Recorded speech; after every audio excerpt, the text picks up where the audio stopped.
When it comes to Perth's bike paths, there's a very simple question which I think needs to be answered, and that is, when it rains, why don't they flood? I mean, why not? When I'm used to riding around Sydney, at the merest hint of rain, all the paths are underwater, sometimes ankle deep when you're riding through them, and in places that water can last for days. Whereas over here, you get the same amount of rainfall or more, and there's hardly a puddle on the paths. And this is pretty consistent across all the paths I've ridden on, across hundreds of kilometres of shared paths. And look, some of these are on reclaimed low-lying land next to the river. Some of them go through wetlands that are filled with ducks and swans and other waterfowl. Some of them go through bird sanctuaries with lots of ponds and water features. I mean, these are pretty much built through swamps in some places, and yet the paths, whilst they're wet, are not flooded. And what do I mean by flooded? I mean, there's a difference between there being water on the surface of the path and actually going through a puddle that's anywhere from, half a centimetre to, 15 centimetres deep. And that's something I think we've experienced in Sydney a lot. And look, if you've ever ridden onto the Anzac Bridge, for instance, during a rainstorm, you're essentially riding into a torrent of water coming down the concrete ramp, and it's just got nowhere to run off. So there's something different that the engineers are doing over here on the paths and on the bridges that allows water to drain off. One answer for that might be that a lot of Perth is built on quite sandy soil. There's not a lot of rock. You water the garden here, the water just disappears in an instant. It's like building on a desert or on a beach.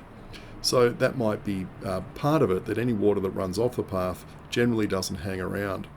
Look, if a cyclone comes through and it dumps heaps and heaps of water over a couple of days, you will find sections of parks which flood, and these big essentially ponds will develop in the grass. They'll be covered in ducks and stuff like that, and that can last for a few days. But that's a pretty rare event. The bridges don't flood. In extreme rain events, yes, some of the underpasses will flood, and you've got to remember these underpasses are going under bridges next to rivers, so they're in very wet locations. So it's understandable that you can get a bit of flooding there, but again, that's an extremely rare thing. So apart from the sandy soil, I think one of the main features is quite simply they build these paths to be concave rather than convex. So water runs off the path rather than collecting in the middle.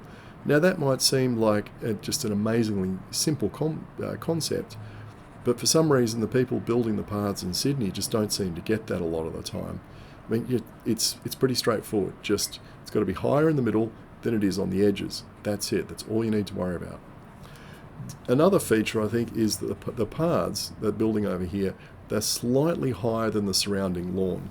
So water runs off into the landscape where it can drain away, rather than running off the surrounding waterlogged grass into the path, where it essentially acts as a drain or a canal to carry it away, or just hold it. So those kind of features are important. The other thing I've noticed on some of the major paths, the more recently built ones, is where there's a potential for water to gather, they'll put in big drains. And when I say big drains, I'm talking about drains which are pretty much, if you took the wheel off your bike and laid it down on the ground, that's about the circumference of the drain. They do not mess around with drains. They're not putting in tiny little drains that you'd stick in the shower in your bathroom at home to take away a small amount of water. They're putting in serious industrial sized drains, and those drains actually lead somewhere. They're plumbed into something so the water gets carried away.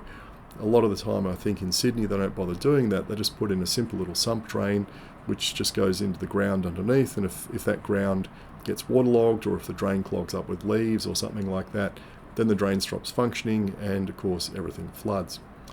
Over here I think they also probably carry out some drain maintenance, which means taking the grates off every now and then and digging around in the pipe underneath to pull out any sticks and leaves and Coke cans and rubbish and all that kind of stuff which builds up there, which interferes with the performance of the drain.